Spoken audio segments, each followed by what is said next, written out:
الحمد لله الذي أغناني وأعزني بتلاوة القرآن، ثم الصلاة على النبي المصطفى خير البرايا من بني عدنان.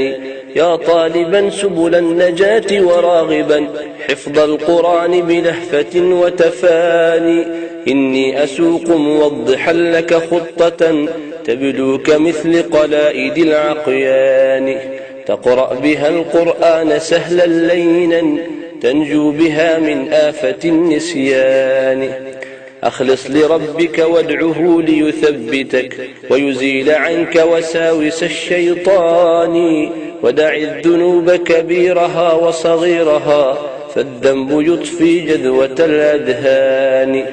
وعليك بالشيخ المؤيد بالسند الحافظ الثقة الكريم الداني، الزاهد الورع المضيئة حاله بمكارم الأخلاق والإيمان. لا تنقطع عن درس شيخك مرة واحذر من الإهمال والروغان، اذهب إليه ولو بحفظك آية فالوصل يروي ظلة الظمآن. عقب الصلاة احفظ 3 أسطر مع كل فرض لا تكن بالوان، مجموعها هي 10 مع 5 في كل يوم باسم ريان، مجموعها في 6 يا صاحبي 90 سطرا وضحت ببيان. في 7 الأيام راجع ما مضى لتثبت المحفوظ في رسخان. إن شئت فاحفظ 5 آيات فقط في كل يوم طيب الأركان، مجموعها 50 مع 100 إذن في كل شهر يا أولي الحسبان. راجع وكرر ما حفظت بلا ملل واكتبه مشروحا ببعض معاني، راجع مع الأصحاب في وقت اللقاء والنصح للأخوات والإخوان. وقراءة في هاتف لو آية خير من البطلان والهذيان، واقرأ بوردك في قيامك بالدجى فالليل فيه لطائف المنان. في سائر الصلوات أيضا فاقرأ واشكر لربك واسع السلطان، وانظر إلى الآيات إن الناظر عون لنقش الذكر في الأذهان. واحفظ فؤادك ما استطعت من الهوى حتى يضيء القلب بالقرآن، وعليك بالمتشابهات فإنها عون لحفظ الذكر والتبيان. إن التشابه في القرآن كرامة للحافظ المتدبر اليقظان، وإذا نسيت الحفظ أو كثر الخطأ لا تيأسن فذا من الشيطان.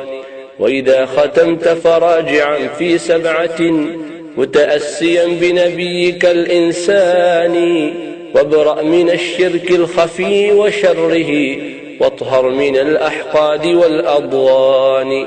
لا تنتظر أبدا ثناء من أحد أو مأربا إذ كل شيء فاني، سر خاشعا والبس ثيابا طيبا متطيبا بالطيب والريحان، وخذ السواك مع القرنفل في فمك متنظفا لحلاوة القرآن.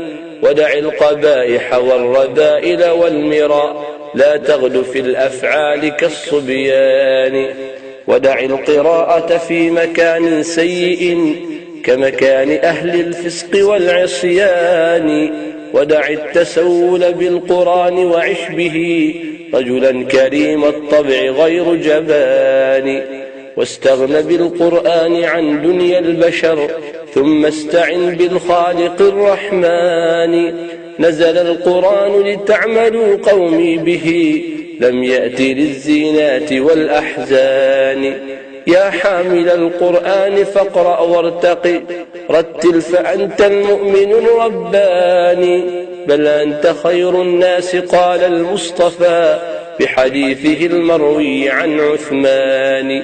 يا رب عفوا إن أسأت فإنني عبد ضعيف يا إلهي فاني، ولئن أصبت فمنك وحدك خالقي، أنت الكريم وواسع الغفران. نظم الكلام محمد بن أبي الحسن، أكرمه يا ذا الفضل والإحسان، ورفاقه في مجلس اقرأ وارتقي، اغفر لهم بشفاعة القرآن. وكذاك كل مرتل ومعلم، أغدق عليهم نعمة الرضوان. ثم الصلاة على النبي محمد، ما مر وقت في الورى وثواني. ثم الصلاة على النبي محمد، ما مر وقت في الورى وثواني.